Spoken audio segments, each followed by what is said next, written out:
దేవునికి మహిమ కలుగునుగాక. ముందుగా దేవాది దేవునికి నా స్తుతులు స్తోత్రాలు చెప్తా ఉన్నానండి.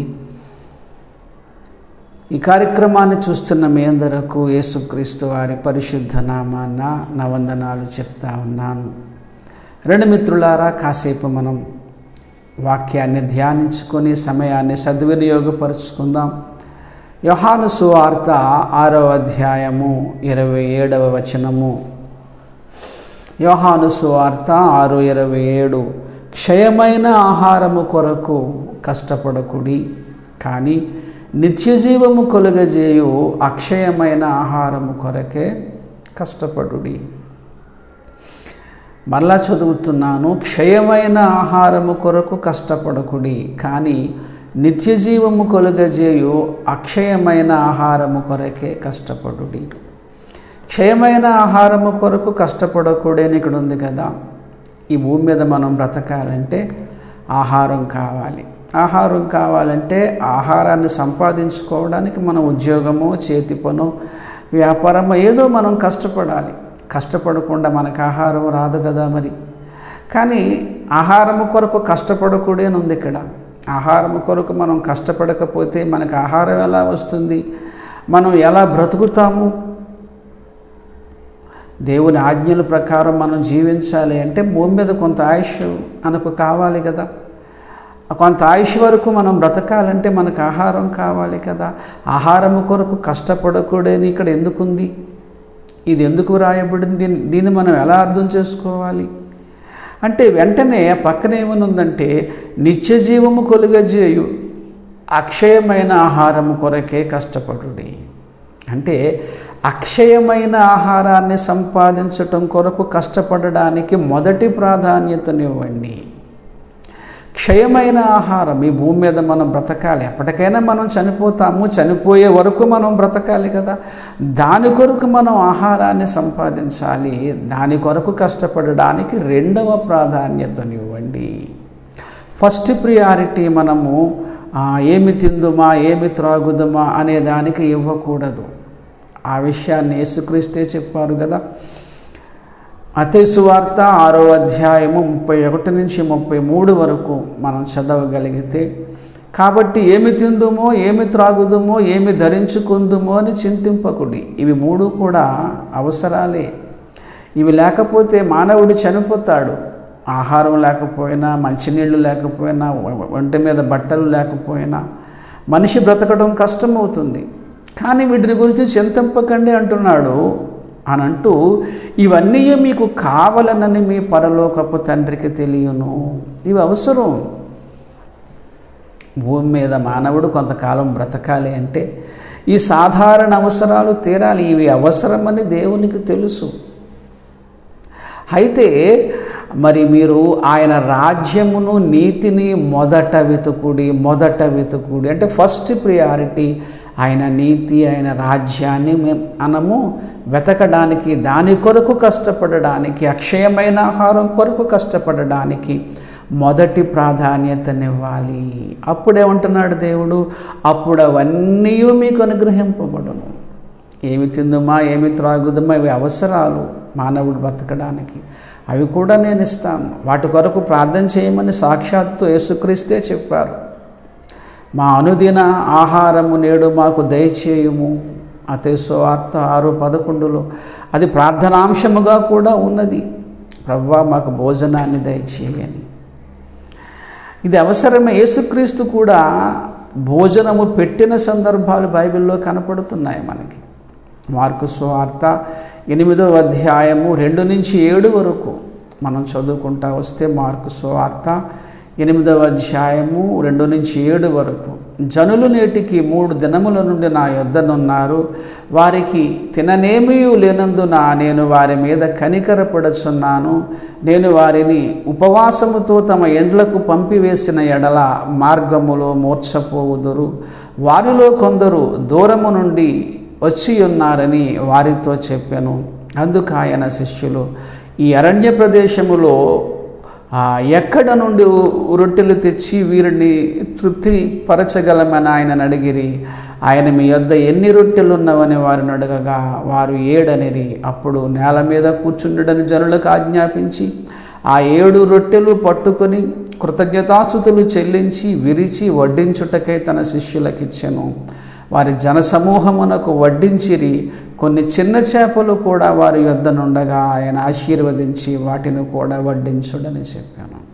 3 రోజులు ఆయన చక్కగా బోధించాడు. మరి ఆయన బోధించినవి విని వాటి ప్రకారం వాళ్ళు బ్రతకాలి అంటే కొంతకాలం మరి వాళ్ళు భూమి మీద బ్రతకాలి కదా. మరి ఎలా బ్రతుకుతారు? వారు ఆకలితో ఉన్నారు. వాళ్ళు అలా ఇంటికి పంపేస్తే దూరం నుంచి వచ్చారు, మూర్ఛపోతారు, పడిపోతారు. అనేకమైన ఆజ్ఞలు, అనేకమైన సంగతులు వాళ్ళకు బోధించబడ్డాయి. బోధించబడినవి వాళ్ళ జీవితాలకి అన్వయించుకోవాలంటే కొంత ఆయుష్ వాళ్ళకి భూమి మీద ఉండాలంటే వాళ్ళకి ఆహారం ఉండాలి. కనుకనే యేసుక్రీస్తు వారికి ఆహారాన్ని కూడా పెట్టాడు. ఆహారము అనే దానికి ఆయన ఫస్ట్ ప్రియారిటీ ఇక్కడ ఆయన ఇవ్వలేదు. ముందు మీటింగ్స్ పెట్టాడు 3 రోజులు. అక్షయమైన ఆహారానికి ఆయన మొదటి ప్రాధాన్యతనిచ్చాడు. తరువాత వాళ్ళకి ఈ భూమి మీద బ్రతకడానికి అవసరమైన ఆహారాన్ని పెట్టాడు. అనగా దానికి ఆయన 2వ ప్రాధాన్యతనిచ్చాడు. ఆయన వారిని పిలిచింది భోజనాలు పెట్టడానికి కాదు, వాక్యాన్ని బోధించడానికే.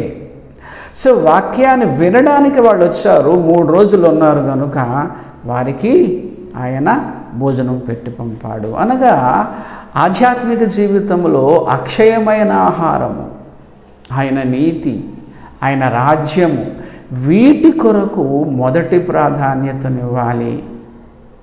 అలాగే మన భూమి మీద బతకాలంటే ఆహారం కావాలి కనుక దాని కొరకు కష్టపడడానికి 2వ ప్రాధాన్యతను మనము ఇవ్వాలి. ఈ ఆర్డర్ మారకూడదు. ఈ ఆర్డరు ఒక వ్యక్తిలో మారింది. ఆయన యాసావు. మనందరికీ తెలిసిన సంగతి. హెబ్రీయులకు వ్రాసిన పత్రిక 12:16లో ఉంటుంది. మనం జాగ్రత్తగా చూడగలిగితే, ఒక పూట కూటి కొరకు తన జ్యేష్ఠత్వపు హక్కును అమ్మివేసిన యాసావు వంటి భ్రష్టుడైనను వ్యభిచారి అయినను ఉండునేమో అని జాగ్రత్తగా చూచుకొనుడి. నీ జ్యేష్ఠత్వాన్ని నాకు ఇచ్చేయని యాకోబు అన్నప్పుడు, నేను చచ్చిపోయేలా ఉన్నాను, ఆ జ్యేష్ఠత్వం నాకెందుకు, ముందు నాకు అన్నం పెట్టి అంటాడు. ఆయన నేను చచ్చిపోయేలా ఉన్నాను అనగానే ఆయనకి ఏదో 6 రోజుల నుంచో 10 రోజుల నుంచో భోజనం లేదని మనం అనుకుంటాం. కానీ ఒక్క పూట కూటి కొరకు, అంటే ఒక్క పూట ఆకలిని కూడా అతడు ఓర్చుకోలేకపోయాడు. ఒక్క పూట ఆకలికి ఆయన ఓర్చుకోలేకపోయాడు. దాని కొరకు జ్యేష్ఠత్వాన్ని విడిచిపెట్టేశాడు, ఆశీర్వాదాన్ని విడిచిపెట్టేశాడు, శాపగ్రస్తుడైపోయాడు. అంటే భోజనానికి మొదటి ప్రాధాన్యతనిచ్చాడు. ఆధ్యాత్మిక జీవితాన్ని ఆయన పట్టించుకోలేదు. దేవుడు ఈ జాగ్రత్తలు మనకు ఎందుకు చెప్తున్నాడంటే ప్రియులారా, ఇప్పటి పరిస్థితులు అలాగేనున్నాయి. దేవుడు ఒక విషయాన్ని చెప్పాడు అంటే అర్థము ప్రాక్టికల్గా నేటి సంఘాల్లో మనం చూస్తూ ఉంటున్నాం. ఎవరింటి దగ్గరైనా మీటింగ్ అయ్యిందనుకోండి, వాళ్ళు చాలా బిజీగా ఉంటారు, తీరిక లేకుండా ఉంటారు. ఆ మీటింగులో దేవుని స్తుతించడానికి, వాక్యాన్ని ధ్యానించడానికి, ఆ ఆరాధనా కార్యక్రమంలో వాళ్ళు ఉండరు. వాళ్ళు బిజీగా ఉంటారు. ఎందులో బిజీ అంటే భోజనాలు వాటిని ప్రిపేర్ చేయడానికి. ఉదయాన్నే వెళ్ళిపోతారు, షాపింగ్ అంతా చేసుకొస్తారు, వాటిని ఏదో ఉల్లిపాయలు కట్ చేయాలి, ఇంకేదేదో చేయాలి, వాటిని వండాలి, వాటిని సిద్ధపరచాలి, వాటిని జాగ్రత్తగా వడ్డించాలి. ఈ బిజీలోనే ఆ కుటుంబీకులు ఉంటారు తప్ప దైవారాధనకు అంతగా ప్రాధాన్యతనివ్వరు. ఆ మీటింగ్ అంతా మనం చూస్తూ ఉంటే అంతా భోజనాల మీదే కాన్సన్ట్రేషన్. గబగబా వాక్యం ముగించేయమంటారు, గబగబా ఆరాధన ముగించేయమంటారు, లేకపోతే భోజనాలకు ఆలస్యం అయిపోయిందంటారు. నేను ఒకసారి మీటింగ్కి వెళ్ళాను. ఒక దగ్గర వాక్యం చెప్తా ఉన్నప్పుడు మధ్యలోనే వచ్చేసాడు ఒక ఆయన. ప్రసంగం చెప్తా ఉన్నప్పుడే వచ్చేసి మీరు గమ్మున ముగించేయండి, భోజనాలకు ఆలస్యం అయిపోతుంది అన్నారు. డైరెక్ట్గా ప్రసంగం మధ్యలోనే. లేదా మాకు భోజనాలు ముందు పెట్టేయండి, మీరు ఎంతసేపు చెప్పుకుంటారో చెప్పుకోండి అన్నాడు. అంటే ఆయన మీటింగ్ ఎందుకు వచ్చాడు? భోజనాల కోసమే వచ్చాడు అతడు. భోజనాలు ఉన్న ఆ మీటింగులో వాక్యం కాసేపు ఎక్కువ చెప్తే అసలు ఓర్చుకోలేరు. ఈ క్షయమైన ఆహారం కొరకు ఇంపార్టెన్స్ పెరిగితే అక్షయమైన ఆహారంకి ఇంపార్టెన్స్ తగ్గిపోతుంది. రెండింటిని పక్కపక్కనే దేవుడు ఎందుకు వ్రాయించాడు చెప్పండి? అక్షయమైన ఆహారము కొరకు కష్టపడుడి అని చెప్పొచ్చు కదా. ఆ ఒక్క మాట చెప్పి ఆయన విడిచిపెట్టేసి కదా. క్షయమైన ఆహారం కొరకు కష్టపడకుడి అనే విషయాన్ని ఎందుకు జాయిన్ చేయాలి? అంటే క్షయమైన ఆహారము కొరకు నువ్వు ఎక్కువ ప్రాధాన్యతనిస్తే అక్షయమైన ఆహారము ఎక్కువ ఇంపార్టెన్స్ ఉండదు. మీటింగ్ అంతా అయిపోయిన తర్వాత చాలా బాగా జరిగిందండి కార్యక్రమం అంటారు. దేన్ని ప్రామాణికంగా చేసుకుని అంటారు చెప్పండి? బాగా స్తుతించారనా, బాగా ప్రార్థించారనా, వాక్యాన్ని బాగా ధ్యానించారనా, అనేకులు ఆ మాటలు విని వాళ్ళ జీవితాలను మార్చుకున్నారనా, ఆరాధన బాగా జరిగిందనా, దేనిని బట్టి కార్యక్రమం బాగా జరిగిందంటారంటే భోజనాలను బట్టే. కొద్దిమందిని నేను చూస్తూ ఉంటాను, వాళ్ళకి భోజనమే ఇంపార్టెన్స్. భోజనం ఉంటేనే వస్తారు మీటింగ్, లేకపోతే రారు. అందుకనే కింద ప్రేమ విందు కలదని రాస్తున్నారు చాలామంది. నాకు తెలిసిన ఒక పాస్టర్ గారు ఉన్నారు. ఆయన ఏజెన్సీ ప్రాంతంలో సువార్త ప్రకటిస్తూ ఉంటారు. ఆయనకు సంఘం ఉంది అక్కడ చాలామంది పేదవాళ్ళు ఉంటారు. ఆయన ఏం చేస్తారంటే ప్రతి ఆదివారము వాళ్ళకి భోజనాలు ఏర్పాటు చేస్తాడు. అప్పుడప్పుడు వాళ్ళకి రేషన్ కూడా ఇస్తాడు ఆయన. సుమారుగా 100కు పైగా సభ్యులు అక్కడికి వస్తారు. ఆదివారం ఆరాధన అయిన తర్వాత భోంచేసి ఇంటికి వెళతారు. ఆ రేషన్ ఏదో పట్టుకెళ్తారు. ఒకసారి ఆయన దగ్గర డబ్బులు లేకపోవడం వల్ల ఒక 2 ఆదివారాలు ఆయన భోజనం పెట్టలేదు. 3వ ఆదివారంకి వచ్చినప్పటికీ సగానికి పైగా జనం మానేశారు, చర్చికి రావటం మానేశారు. అంటే వాళ్ళు ఎందుకు వస్తున్నారు చర్చికి? దేవుణ్ణి ఆరాధించడానికి కాదు. దానికి 2వ ప్రాధాన్యత. మొదటి ప్రాధాన్యత అక్కడికి వెళ్తే భోజనాలు పెడతారనో, లేదా ఏదో రేషన్ ఇస్తారనో, ఏదో సంథింగ్. ఈ విధానాన్ని వాక్యము ఖండిస్తుంది. మనం చర్చికి వెళుతున్నాము, ఏదైనా మీటింగ్కి వెళుతున్నామంటే అక్కడ దేవుణ్ణి ఆరాధించాలి. దానికి మొదటి ప్రాధాన్యతనివ్వాలి. భోజనం ఉంటే ఉండొచ్చు, ఉండకపోతే లేకపోవచ్చు. నా చిన్నప్పుడు ఈ గృహ కూడికలలోనండి పలహారం పెట్టేవారు, అంతే, భోజనాలు పెట్టేవారు కాదు. అప్పట్లో నా చిన్నటి కాలంలో అటుకులని ఇవి చిన్నవి ఉండి ఇలా, లేకపోతే ఏదో కారం బోంది సంథింగ్ ఇలాంటివి ఇవి పెట్టేవారు. ఏదో చిన్న స్వీటో హాటో ఇలాంటి పెట్టి పంపించేసేవారు. ఈ మధ్యకాలంలో భోజనాలు అనేటువంటివి వచ్చేసాయి. ఇది ప్రెస్టేజ్ కొరకు చేస్తూ ఉంటున్నారు. దీనివల్ల జరిగేది ఏమిటంటే ఆరాధనా సమయం కుదించబడిపోతుంది. కాసేపు ఒక 5 నిమిషాలు ఆలస్యం అయితే ఉండలేకపోతున్నారు. భోజనాలకు ఆలస్యమైపోతుంది. ముగించేయండి గబగబా. దేవుని వాక్యం ఒక 5 నిమిషాలు కొంచెం ఎక్కువ చెప్తే ఏంటి ప్రాబ్లం? అంటే వాక్యానికి వాళ్ళు ఎక్కువ ప్రాధాన్యతనివ్వటం లేదు. భోజనమే. నేటి కాలంలో కూడా అలా ఉన్నది మనం చూస్తూ ఉన్నాము. కనుకనే దేవుడిది వ్రాయించాడండి. దేవుడు ఊరకనే వ్రాయిస్తాడా? దేవుని రాజ్యం అట భోజనము పానము కాదు కానీ నీతియును సమాధానమునై ఉన్నది. దేవుని రాజ్యము నీతియును సమాధానమునై ఉన్నది అని చెప్తే సరిపోతుంది కదా. భోజనము పానము కాదు కానీ అది ఎందుకు పెట్టాలి అక్కడ? అది ఎందుకు పెట్టాలి అంటే ఎప్పుడైతే భోజనానికి ఇంపార్టెన్స్ పెరిగిందో ఇంకా పరిశుద్ధాత్మ యందలి ఆనందము, నీతి, సమాధానం ఇంక ఇలాంటివి ఉండవు. అవి తగ్గిపోతాయి. అవి 2వ ప్లేస్కి వచ్చేస్తున్నాయి. వాటికి అంత ఇంపార్టెన్స్ ఇవ్వటం లేదు. నేను చాలా మీటింగ్స్కి వెళ్తూ ఉంటాను. నేను వాక్యం చెప్పే సమయంలో ఒక 50 మందో 60 మందో ఉంటారంతే. ప్రసంగం అయిపోయాక మాత్రం 200 మంది 300 మంది వచ్చేస్తారు. అదేంటది అంటే ఓన్లీ భోజనము కొరకే. పాటల సమయానికి రారు, ప్రార్థనా సమయానికి రారు, ప్రసంగం సమయానికి రారు. భోజనాన్ని టయానికి మాత్రం కిక్కిరిసిపోతుంది మీటింగ్ అంతా. ఎన్నో చూస్తూ ఉన్నాను. దేవుడు కొన్ని వచనాలు వ్రాయించాడంటే ప్రియులారా, ఊరకనే ఆయన వ్రాయించలేదు. సమాజం అలా ఉంది. దేవుడు ఒక ఆజ్ఞను జారీ చేశాడు అంటే ఆజ్ఞను అతిక్రమించే గుణం అంతకు ముందే ఉంది మనకి. ఆ స్వభావాన్ని మార్చుకోవాలని దేవుడు ఆజ్ఞను జారీ చేశాడు. క్షయమైన ఆహారము కొరకు కష్టపడకుడి అని అన్నాడంటే అర్థం ఏంటి? క్షయమైన ఆహారము కొరకే మనం ఎక్కువ కష్టపడుతున్నాం. అది నిజం కాదా? ఉద్యోగాలలో ఎంత సమయాన్ని మనం స్పెండ్ చేస్తాము. చర్చికి రావాలంటే పాటలు అయిపోయాక వస్తారు అందరూ, ప్రసంగం సగం అయిపోయాక వస్తారు కొందరు. ఉద్యోగానికి అలాగ వెళ్తారా? చర్చి దగ్గరికి వచ్చినప్పటికీ పాటలు అయిపోయింది ఉండడమే వారానికి ఒక్కసారి, అది కూడా 3 గంటలు. దానికి మళ్ళీ అరగంట లేటు, గంట లేటు. ఫస్ట్ ప్రియారిటీ దేనికి ఇస్తున్నాము? మన ఉద్యోగానికి లేటుగా వెళ్తే వాళ్ళు ఊరుకుంటారా? ఊరుకోరే. ఏదైనా వర్షం వస్తుందనుకోండి, చర్చి మానేస్తాము. కొంచెం నీరసంగా ఉందనుకోండి, చర్చి మానేస్తాము. కానీ ఇదే కండిషన్స్లో బయట పనులకు వెళ్ళిపోతాము, ఉద్యోగాలకు వెళ్ళిపోతాం, అవి మానం.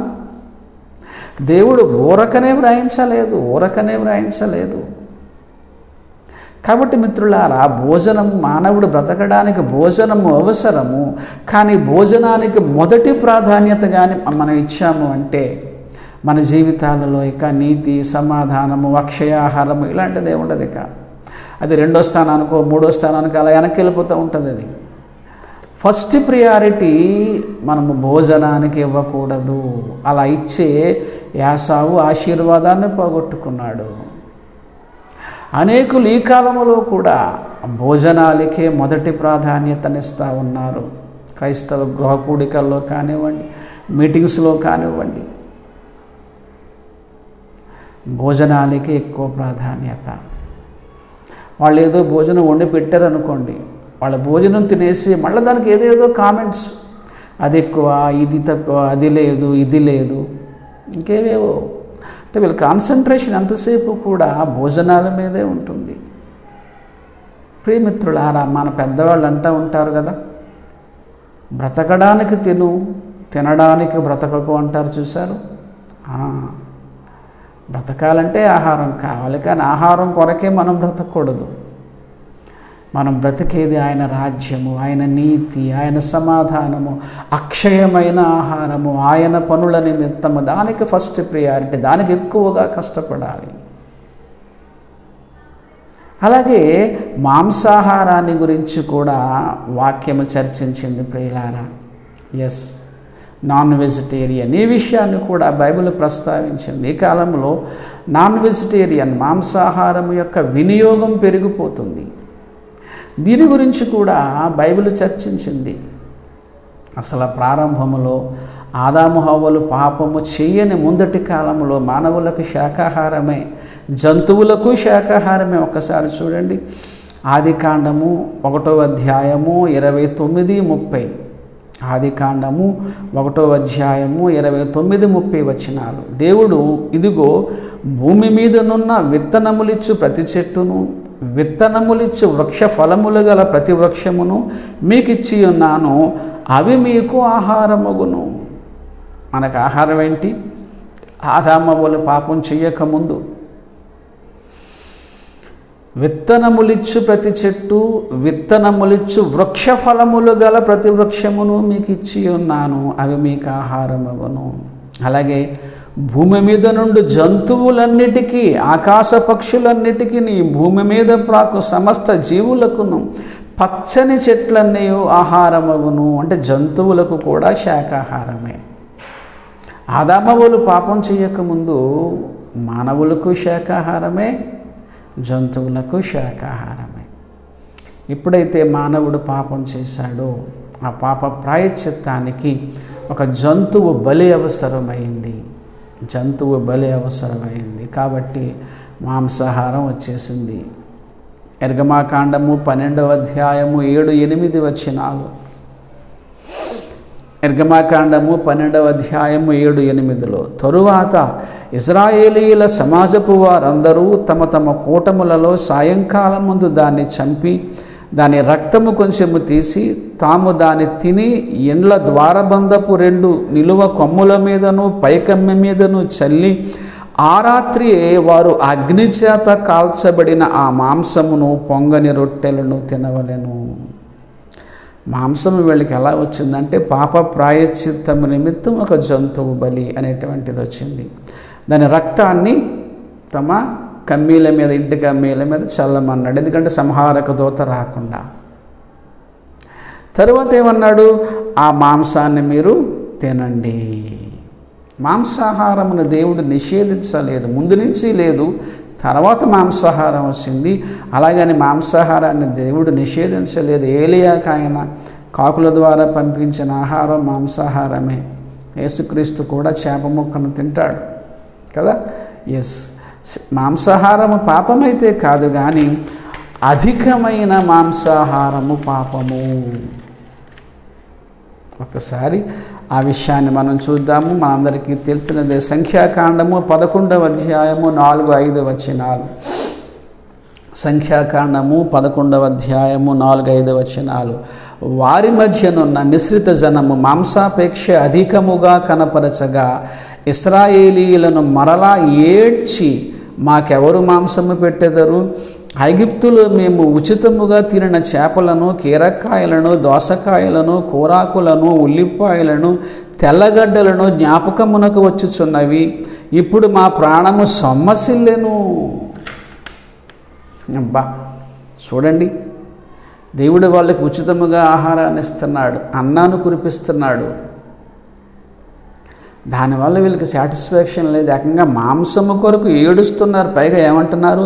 మా ప్రాణము సొమ్మసిల్లేను. అక్కడ వారి మధ్యనున్న మిశ్రిత జనము మాంసాపేక్ష అధికముగా కనపరచగా, అధికముగా మాంసాపేక్ష కలిగి ఉండటం అనేటువంటిది పాపము. దేవుణ్ణి శోధించారు వాళ్ళు. వాళ్ళకి ఆహారం ఇస్తున్నాడు దేవుడు, అయినా సరే మాకు నాన్ వెజిటేరియన్ కావాలి, పైగా ఆ ఎగిప్తులో ఉన్నప్పుడే మాకు బాగుండేదని దేవుణ్ణి శోధిస్తున్నారు వీళ్ళు. అప్పుడు దేవుడు ఏం చేస్తాడో చూడండి. సంఖ్యాకాండం 11వ అధ్యాయం 33-34 వచనాలలో. సంఖ్యాకాండం 11వ అధ్యాయం 33-34. ఆ మాంసం ఇంకా వారి పండ్ల సొందున ఉండగానే వారి నమలక మునిపి యెహోవా కోపము జనుల మీద రగులుకొనెను. యెహోవా తెగులు చేత వారిని బహుగా బాధించెను. మాంసాపేక్ష గల వారిని జనులు అక్కడ పాతి పెట్టినందున ఆ స్థలమునకు కిబ్రోతు హత్తావా అని పేరు పెట్టబడిన. మాంసాపేక్ష గల వారిని జనులు అక్కడ పాతి పెట్టబడిన. అధికముగా మాంసాపేక్ష. చివరికి వాళ్ళు శిక్షించబడ్డారు. ఈ కాలంలో కూడా ప్రియులారా, మాంసాహారమును అధికముగా వాడుతున్నారు. ఏదైనా ఒక అకేషన్కి మనం వెళ్ళామంటే 4-5 రకాల మాంసాహారాలు వేస్తున్నారండి బాబు. అవి ప్రేమతో వేసేవి కాదు, అది ఆరోగ్యానికి మంచిది కాదు. అవి ఏదో రొయ్యల బిర్యానీ అంటున్నారు, ఫిష్ ఫ్రై అంటున్నారు, చికెన్ ఫ్రై అంటున్నారు, మటన్ కర్రీ అంటున్నారు, ఇంకేదేదో రకరకాల పేర్లు, 3-4 రకాలు మాంసాహారములు పెడుతున్నారు. ప్రెస్టేజ్ కొరకు పెడుతున్నారు. వాళ్ళు ప్రేమతో పెట్టేవేమి కాదు. బాగా భోజనాలు పెట్టారని చెప్పుకోవడానికి, గ్రాండ్గా ఆ ఫంక్షన్ చేశారని చెప్పుకోవడానికి. ఇది వాళ్ళ కాన్సన్ట్రేషన్ ఆ అకేషన్లో ఎంతసేపు భోజనం మీదే. నాన్ వెజిటేరియన్ వినియోగం పెరిగిపోయింది. నా చిన్ననాటి కాలంలో ఇంత ఎక్కువ ఉండేది కాదు. వారానికి 1 రోజు అంటే చాలా గొప్ప. పల్లెటూరులో సంతను ఉండేది, వారానికి 1 రోజే ఉండేది సంత. ఆ రోజే మాంసము అందుబాటులో ఉండేది. అప్పట్లో ఫ్రిడ్జ్లు అవి లేవు. ఇప్పుడు ఫ్రిడ్జ్లు అవి వచ్చేసాయి కనుక ఎక్కువ మాంసాన్ని కొనేసుకోవడం. 24 అవర్స్ మాంసం మనకి అవైలబిలిటీ ఉంది. ఇప్పుడు ప్రతిరోజు మాంసం అవైలబిలిటీ ఉంటుంది. డీ ఫ్రిడ్జ్లో పెట్టేసుకుంటున్నాం. ప్రతిరోజు ఎక్కువగా మాంసాహారమే వాడుతున్నారు. అప్పుడప్పుడు వెజిటేరియన్ వాడినా ఆ వెజిటేరియన్లో కూడా మళ్ళీ ఎండు చేపలు, ఎండు రొయ్యలు వేసేస్తున్నారు. చెప్పాలంటే ఎవ్రీడే నాన్ వెజిటేరియన్ ఐటమ్స్ ఉంటున్నాయి, ఇంట్లో ఉంటున్నాయి. ఇల్లే ఒక హోటల్లా మారిపోయింది. ఇప్పుడు ఇంటి నిండా రకరకాల కూరలు, రకరకాల ఈ ఆహార పదార్థాలు, 4-5 రకాల స్వీట్స్, 4-5 రకాల హాట్, ఇంట్లోనే చాక్లెట్స్, ఇంట్లోనే ఐస్ క్రీమ్స్, ఇంట్లోనే బిస్కెట్స్. ఒకప్పుడు ఇవి కావాలంటే బయట షాప్కి వెళ్ళి తెచ్చుకునేవాళ్ళం, ఎప్పుడైనా కొనుక్కోవాలనిపిస్తే, తినాలనిపిస్తే. 24 hours ఇంట్లోనే అందుబాటులో ఉంటున్నాయి. ఇప్పుడు అవన్నీ ఇంట్లో ఉంటున్నాయి. ఐస్ క్రీమ్స్ ఇంట్లో ఉంటున్నాయి, కూల్ డ్రింక్స్ ఇంట్లో ఉంటున్నాయి, మాంసం ఇంట్లో ఉంటుంది, చేపలు ఇంట్లో ఉంటుంది, డీప్ ఫ్రిడ్జ్లో పెట్టేస్తున్నారు. అధిక మాంసాపేక్ష, మాంసం యొక్క వినియోగం పెరిగిపోయింది. మాంసం యొక్క వినియోగం పెరిగిపోతుంది రోజు రోజుకి. దేవుడు దానిని ఖండిస్తున్నాడు ప్రియులారా. ఒక్కసారి చూద్దాం సామెతల గ్రంథము 23వ అధ్యాయము మనం చదువుకుంటా వస్తే, నీవు తిండిబోతువైన ఎడల నీ గొంతుకు కత్తి పెట్టుకొనుము. తిండిబోతువైన ఎడల నీ గొంతు కత్తి పెట్టుకో. తిండిబోతుతనమును కూడా అసలు పాపముగా మనం భావిస్తున్నామండి. అబద్ధము పాపము, హత్య పాపము, వ్యభిచారము పాపము, దొంగతనం పాపము. కనుక మనం వాటికి దూరంగా ఉంటాము. ఓకే, చాలా సంతోషము. తిండిబోతుతనము కూడా పాపమే. అసలు దీన్ని మనం పాపముగా గుర్తిస్తున్నామా? ఈ తిండిబోతుతనం ఉన్న వారికి ఉపవాస అనుభవం ఉండదు. వీళ్ళు పెద్దగా ఉపవాసం ఉండలేరు. వీళ్ళ ఆలోచన ఎంతసేపు తిండి మీదే కాదు. ఏదో అంటారు కదా, మొక్క ఉంటే కానీ ముద్ద దిగదు అంటారు, చూశారు. కొద్దిమంది సేవకులట వాళ్ళు ఏమేమి భోజనం చేస్తారో ముందు రాసేసి ఇస్తున్నారట. ఇవి ఖచ్చితంగా అరేంజ్ చేయాలి అయ్యగారికి, లేకపోతే మీటింగ్ రారు ఆయన. ధనాన్ని డిమాండ్ చేయడమే కాదు, భోజనాలను కూడా డిమాండ్ చేస్తున్నారు. అంత భ్రష్టత్వంలోనికి వెళ్ళిపోయింది నేటి క్రైస్తవ్యం. ఎంతసేపు భోజనము మీదే. అలాగే చూడండి, ఇంకా కిందకు రండి మిత్రులారా. ద్రాక్షారసము త్రాగువారితోనైనను, మాంసము హెచ్చుగా తినేవారితోనైనను సహవాసము చెయ్యకుము. మాంసము ద్రాక్షారసం తాగేవారితో మనం సహవాసం చేయవాడు తాగుబోతుడు కనుక. కానీ మాంసాహారము ఎక్కువగా తినేవాడితో కూడా నువ్వు స్నేహం చేయొద్దు. ఎందుకంటే అదే అలవాటు నీకు అలవాటు చేస్తాడు వాడు. దీని అసలు పాపంగా మనం భావించామండి. మాంసాహారం అధికముగా తినేవారితో స్నేహమే చేయొద్దంటున్నాడంటే మనలో మాంసాహారము అధికముగా తినొద్దనే కదా అర్థము.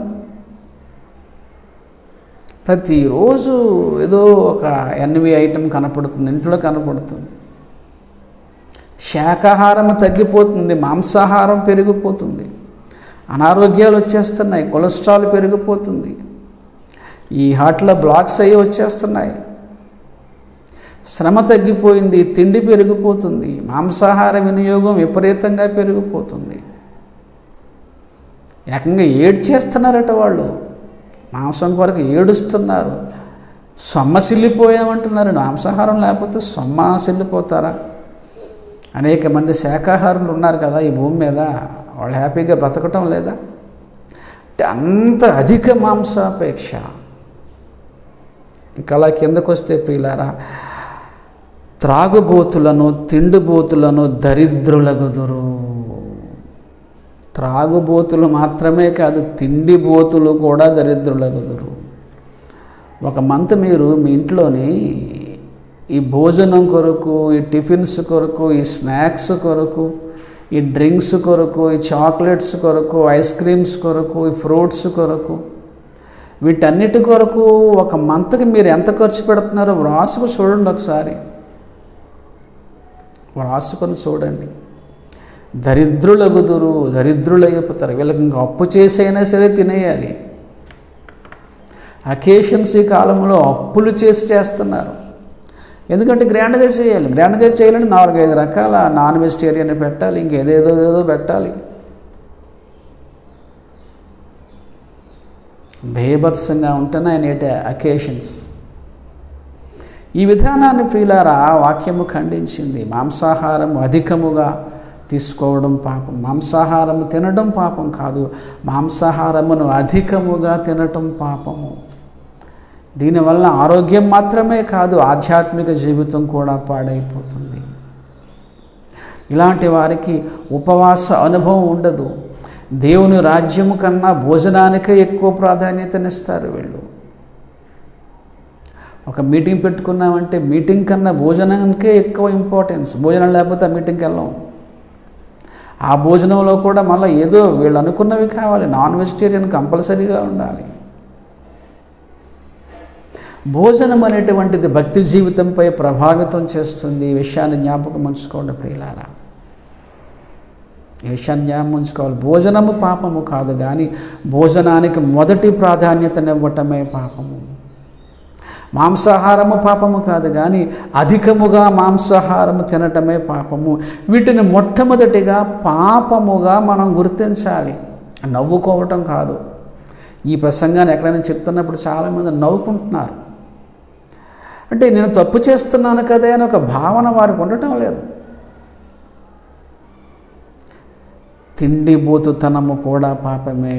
డాక్టర్ బిల్లీ గ్రహం గారు ఒక చిన్న పుస్తకాన్ని వ్రాసారు, సులభముగా చిక్కులు పెట్టు పాపము అని. అందులో తిండిబోతనం కూడా ఉంటుంది. దీన్ని ఎవరు పాపముగా భావించరు. హ్యాపీగా తింటున్నాం, తప్పేంటి? చికెన్ తింటున్నాం, మటన్ తింటున్నాం, ఫిష్ తింటున్నాం, ఏదో తింటున్నాం, ఎగ్ తింటున్నాం, అది తింటున్నాం, ఇది తింటున్నాం, తినడం తప్పేంటి అని వీళ్ళు దాన్ని పాపముగా భావించరు.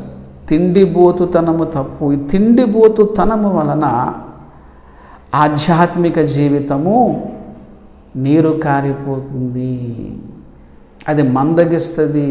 ఎక్కువగా తింటే నిద్ర వచ్చేస్తుంది. ఇంకా ప్రార్థన చేయడానికి ఉండదు. ఉపవాసము అనుభవం వీళ్ళకి అసలు ఉండదు. ఉపవాసం అసలు చేయలేరు వీళ్ళు. ఎందుకంటే ఎంతసేపు భోజన ప్రియులు, భోజనమే వీళ్ళకి ఆలోచన. ప్రియ దేవుని సంగమా, భోజనము వలనే యాసావు ఆశీర్వాదాలు పోగొట్టుకున్నాడు. అధిక మాంసాపేక్ష కలిగినందున ఇజ్రాయేలీలు శపించబడ్డారు, నాశనము చేయబడ్డారు.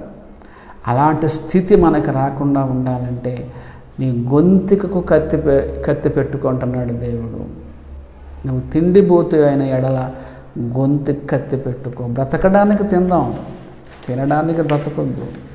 భోజనానికి మొదటి ప్రాధాన్యతనివ్వద్దు. నీతికి, సమాధానానికి, ఆయన రాజ్యానికి, అక్షయమైన ఆహారానికి, దీనికి ఫస్ట్ ప్రియారిటీ ఇద్దాం. మాంసాహారం అప్పుడప్పుడు తిందాం, అధికముగా తినొద్దు. అధికముగా తినొద్దు. అది శరీర ఆరోగ్యానికి మంచిది కాదు, ఆధ్యాత్మిక జీవిత ఆరోగ్యానికి కూడా మంచిది కానే కాదు. ఈ విషయాన్ని కూడా బైబిల్లో దేవుడు వ్రాయించాడు. క్రైస్తవ్యము ఒక జీవన విధానము. మనం భోజనము చేసే విధానాన్ని కూడా వాక్యము వ్రాయించింది. మనం భోజనంపై మనం చూపించే కాన్సన్ట్రేషను అది భక్తి జీవితముపై ప్రభావితం చూపుతుంది. భక్తిని సన్నగిల్లేటట్టు చేస్తుంది.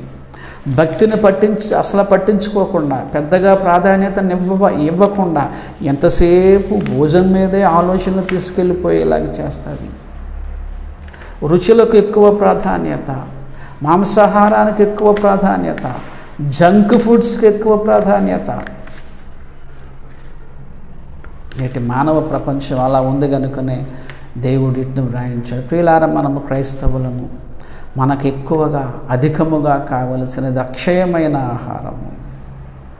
మనము మొదటి ప్రాధాన్యత ఇవ్వవలసిన ఆయన రాజ్యము, ఆయన నీతిని, ఆయన సమాధానమును, పరిశుద్ధాత్మయందలి ఆనందమును, దీనికి మనం మొదటి ప్రాధాన్యతనిస్తే భౌతికమైన జీవితానికి సంబంధించిన ఆహారాన్ని కూడా ఆయన ఇస్తాడు.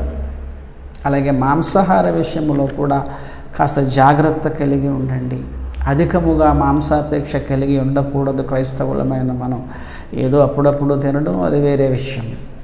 దాన్నేమో దేవుడేమీ వద్దనలేదు. కానీ ఇంకా ప్రతిరోజు నాన్ వెజిటేరియన్ అంటున్నట్టు దాని మీదే ఎక్కువ కాన్సన్ట్రేషన్. అలా చూస్తే ప్రియులారా, మన భక్తి జీవితం నాశనం అయిపోతుంది. కనుక మన భోజనముపై మనం చూపించే శ్రద్ధ మన భక్తి జీవితముపై ప్రభావితం చేస్తుందన్న విషయాన్ని మనం ఎన్ని వచనాల ద్వారా గుర్తించాము. కనుక భక్తి జీవితానికే మొదటి ప్రాధాన్యతనిస్తూ, ఆయన నీతికి మొదటి ప్రాధాన్యతనిస్తూ, ఆయన రాజ్యానికి ఫస్ట్ ప్రయారిటీ ఇస్తూ, ఈ భోజనానికి వీటికి రెండవ ప్రాధాన్యత, సెకండరీ అవి. అలా ఉంటూ మనం ముందుకు వెళదాం. పరిశుద్ధాత్మ దేవుడు అందుకు సహాయము చేయనుగాక. ప్రార్థన చేసుకుందాం. ప్రేమ కలిగిన పరిశుద్ధ తండ్రి, ప్రభువా, ఈ భూమి మీద మేము జీవించడానికి మాకు ఆహారము అవసరమే. మీరు మాకు ఆహారం ఇస్తున్నారు, అందుని బట్టి స్తుతిస్తూ ఉన్నాము. కానీ ఆహారము కొరకే, భోజనానికే ఎక్కువ ప్రాధాన్యతనిచ్చి మీ రాజ్యాన్ని గురించి, అక్షయమైన ఆహారాన్ని గురించి పట్టించుకోకుండా, వాటికి అంత ప్రాధాన్యతనివ్వకుండా మా జీవితాలు ఉండకుండా సహాయం చేయండి ప్రభువా. మీరు చెప్పినట్టుగా మొదట మీ నీతిని, మీ రాజ్యాన్ని ఎతకగలిగేటట్టు, తర్వాత మీరిచ్చే ఆహారాన్ని భుజించి ఈ భూమి మీద మేము బ్రతుకుతూ ప్రభువా, అది నీ కోసం మేము బ్రతకగలిగేటట్టు, భక్తికి మొదటి ప్రాధాన్యతనిచ్చేటట్టు మీరు మాకు సహాయం చేయమని యేసు వారి పరిశుద్ధ నామముని ప్రార్థన అడిగి వేడుకొనుచున్నాము తండ్రి. ఆమేన్. తండ్రి అయిన దేవుని ప్రేమయు, కుమారుడైన యేసుక్రీస్తు వారి కృపయు, పరిశుద్ధాత్మదేవుని అన్యోన్య సహవాసం ఇప్పుడు ఎల్లప్పుడూ సదాకాలము మనందరిపై తోడై ఉండునుగాక. ఆమేన్. వందనాలండి.